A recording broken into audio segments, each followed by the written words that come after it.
सफलता पाने के लिए आपको एक बार नहीं बल्कि कई बार प्रयास करना होता है।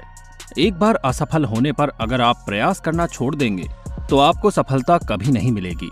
इसीलिए कहा जाता है कि सफलता के लिए असफलता का फल चखना जरूरी होता है। और आज हम आपको एक ऐसे शख्स के बारे में बताएंगे जिसने एक बार नहीं बल्कि कई बार असफलता को देखा, लेकिन उसने कभी हिम्मत नहीं हारी। हम बात कर रहे हैं फोर्ड कंपनी के संस्थापक हेनरी फोर्ड की। अपने नाखूनों की मदद से दोस्तों की घड़ियां रिपेयर करते करते दुनिया के सबसे बड़े बिजनेसमैन में शुमार होने वाले हेनरी फोर्ड के जीवन की सफलता की कहानी काफी प्रेरणादायक है कि आखिर किस तरह से कई बार असफल होने पर भी उन्होंने हिम्मत नहीं हारी और ऊंचाइयों को छूने का सपना पूरा किया। जी हाँ दोस्तों, आइए जानते हैं फेमस बिजनेसमैन हेनरी फोर्ड के जीवन से जुड़ी कुछ ऐसी बातों के बारे में जिसके बारे में आपने आज से पहले शायद ही सुना होगा। तो चलिए बढ़ते हैं अपनी वीडियो की तरफ।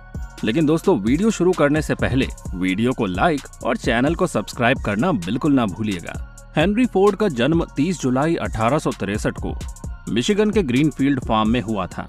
उनके पिता विलियम फोर्ड एक किसान थे और माता मैरी फोर्ड एक गृहिणी थी। माता पिता की 6 संतानों में हेनरी फोर्ड सबसे बड़े थे। हेनरी फोर्ड के 15 साल की आयु में ही उनके माता पिता की मृत्यु हो गई थी। हेनरी ने अपना बचपन अपने भाई बहनों के साथ पिता के फार्म हाउस में व्यतीत किया था। बचपन से ही हेनरी फोर्ड की मशीनों के प्रति विशेष रुचि रही है और इसीलिए हेनरी फोर्ड ने 12 साल की उम्र में वॉच रिपेयर करना सीख लिया था। हेनरी पड़ोसियों के बीच वॉच रिपेयरमैन के नाम से मशहूर थे। गरीबी और पढ़ाई के प्रति रुचि न होने के कारण से उनकी पढ़ाई स्कूल तक ही सीमित रही। हेनरी के पिता की इच्छा थी कि हेनरी फोर्ड अपने परिवार के साथ खेती बाड़ी में उनका हाथ बटाएं, परंतु बचपन से ही मशीनों की ओर इंटरेस्ट होने के कारण पिता की इच्छा के विरुद्ध जाकर 16 वर्ष की आयु में वे घर छोड़कर डिट्रॉयल जा पहुंचे।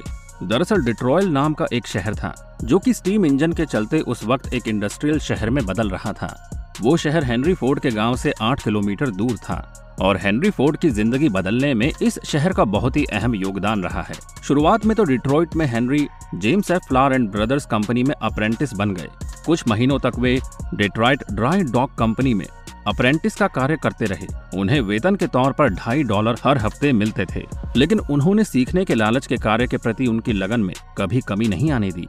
पैसों की कमी के चलते वो रात में घड़ी ठीक करने का काम करने लगे, जिससे वे हर हफ्ते $2 की कमाई करते थे। 3 साल तक लगातार काम करने के बाद वे वापस घर लौट आए। वापस आकर उन्होंने वेस्टिंग हाउस इंजन कंपनी में नौकरी कर ली। उनका काम खेतों में जाकर स्टीम इंजन को चेक करने का था।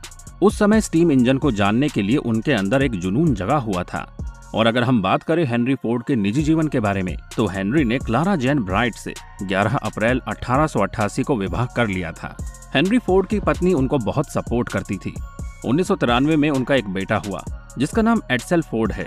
विवाह के बाद उन्हें अपने पिता से उनके फार्म के पीछे की जमीन का एक छोटा सा हिस्सा मिला, जिसमें हेनरी फोर्ड ने गैसोलीन इंजन पर अपनी रिसर्च जारी रखी। 1891 में उन्हें एडिसन एल्यूमिनियम कंपनी में इंजीनियर की नौकरी मिल गई और वे पत्नी के साथ डेट्रॉइट चले गए। नौकरी मिलने के साथ उनकी पैसों की समस्या भी खत्म हो गई थी, लेकिन उनका सपना नौकरी और पैसा कमाना नहीं था। गैसोलीन इंजन का जुनून उन पर अब तक सवार था, इसलिए उन्हें जब भी कंपनी के कार्य से समय मिलता, चाहे वो रात हो या दिन, वे अपना सारा समय और ऊर्जा गैसोलीन इंजन की रिसर्च में लगा देते थे। फिर हेनरी कुछ समय बाद इंजीनियर के पद पर कार्य करने लगे। अब उन्हें अपनी गैसोलीन इंजन रिसर्च करने के लिए अधिक समय मिलने लगा।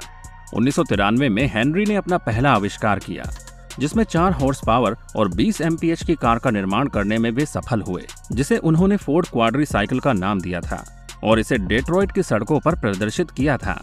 शुरुआत में इस कार में कई कमियां थी, जिसके चलते 1 साल तक का समय क्वाड्री साइकिल की कमियों को दूर करने में लग गया। साल 1897 में इस कार को $200 की कीमत पर बेचा गया था। तब वो इस कार को 1600 किलोमीटर से ज्यादा ड्राइव कर चुके थे। उस जमाने के $200 आज के समय में 5 लाख रुपए होते हैं। अब हेनरी के आगे 2 रास्ते थे, एक अच्छी नौकरी और पैसे के साथ एक अच्छा भविष्य, वहीं दूसरी ओर एक ऐसा जोखिम भरा रास्ता जिसके भविष्य के बारे में कोई नहीं जानता। परंतु हेनरी ने जोखिम भरा रास्ता चुना और नौकरी से इस्तीफा दे दिया। अब हेनरी अपने सपनों को पूरा करने के रास्तों पर चल दिए। हेनरी एक ऑटोमोबाइल कंपनी स्थापित करना चाहते थे और इसमें सबसे बड़ी समस्या थी पैसों की, लेकिन किस्मत ने उनका साथ दिया। और डेट्रॉइट के बड़े बड़े बिजनेसमैन ने हेनरी की कंपनी में इन्वेस्ट करना शुरू कर दिया, क्योंकि तब तक सबको विश्वास हो चुका था कि हेनरी अपने हुनर और मेहनत के दम पर कंपनी को नेक्स्ट लेवल पर जरूर ले जाएंगे। शुरुआत में हेनरी का प्लान था डेट्रॉइट शहर के लिए लीग प्रीमियर कार बनाना, जिसे उस समय डिलीवरी वैगन का नाम दिया गया। लेकिन ये जितना आसान लग रहा था उतना आसान ये था नहीं, क्योंकि डिलीवरी वैगन में इस्तेमाल होने वाले ज्यादातर पार्ट्स वो दूसरी कंपनी से लिया करते थे। ऐसे में जब कोई कंपनी पार्ट्स को देने में देरी कर देती थी तो कार के मैन्युफैक्चरिंग के काम में परेशानियां आती थी, जिसके चलते वो 2 सालों में केवल 20 डिलीवरी वैगन ही बना पाए। कंपनी के इन हालातों के चलते कंपनी के इन्वेस्टर ने हेनरी को ही कंपनी से बाहर कर दिया, जिसके बाद हेनरी वहीं आ खड़े हुए जहां उन्होंने कई साल पहले शुरुआत की थी। लेकिन इतना सब होने के बाद भी उन्होंने हिम्मत नहीं हारी। इस बार उन्होंने प्रीमियर व्हीकल की जगह एक सस्ती कार बनाने का प्लान बनाया, जिसे आसानी से आम लोग खरीद सकते थे। दरअसल उस समय कार को दिखावे के रूप में माना जाता था। ऐसे में हेनरी ने ठाना कि कार को स्टेटस सिंबल से हटाकर लोगों की जरूरत में लाएंगे, और इस इरादे के साथ एक बार फिर हेनरी ने फोर्ड मोटर कंपनी को स्थापित किया। हेनरी ने इस नई कार को मॉडल ए का नाम दिया, जिसे बनाने में हेनरी के 20 डिजाइन फेल हो गए थे, जिसके बाद अगले 5 सालों तक वो अपने डिजाइन और टेक्नोलॉजी में सुधार करते रहे और मॉडल ए से शुरू हुई कार लिस्ट मॉडल टी तक जाकर खत्म हुई। इन 5 सालों में इन्होंने अपनी कार को बेहतर बनाने के साथ साथ अपने प्रोडक्शन प्रोसेस में काफी सुधार भी किया। दरअसल उन्होंने अपनी पहली कंपनी में बहुत सी गलतियां की थी, जो गलतियां वो अब नहीं करना चाहते थे। साथ ही साल 1905 में हेनरी ने कार के पार्ट्स और इंजन को खुद ही बनाना शुरू कर दिया, और इन्हीं सब चीजों की मदद से साल 1905 में फोर्ड कंपनी हर रोज 25 गाड़ियां बनाने लगी, जिसके बाद 1906 में फोर्ड कंपनी ने मॉडल एन लॉन्च किया, जो अपनी कम कीमत और जबरदस्त फीचर्स के साथ अमेरिका की बेस्ट सेलिंग कार बन गई। इसी तरह हेनरी ने अमेरिका के इतिहास में ऑटोमोबाइल की शुरुआत की, बल्कि आम लोगों की जरूरतों के साथ अच्छी से अच्छी और सस्ती से सस्ती कार लॉन्च की। यहाँ तक कि आज भी फोर्ड मोटर कंपनी इसी लेगेसी को आगे बढ़ा रही है, जिसको 118 साल पहले हेनरी फोर्ड ने शुरू किया था। अगर हम बात करें हेनरी फोर्ड की मृत्यु के बारे में, तो अप्रैल 1947 को हेनरी फोर्ड की मृत्यु हो गई थी, लेकिन आज भी उनकी विरासत कायम है। उनके परपोते विलियम क्ले फोर्ड जूनियर आज फोर्ड मोटर कंपनी के एग्जीक्यूटिव चेयरमैन हैं। हेनरी फोर्ड ने ये सिद्ध कर दिया कि मेहनत, हिम्मत और लगन से हर सपना साकार हो सकता है। तो दोस्तों, उम्मीद करते हैं कि आपको हमारी ये वीडियो पसंद आई होगी। अगर वीडियो पसंद आई है तो हमें कमेंट करके जरूर बताएं। साथ ही हमारी वीडियो को लाइक करें और हमारे चैनल को सब्सक्राइब करना बिल्कुल भी ना भूलें। धन्यवाद।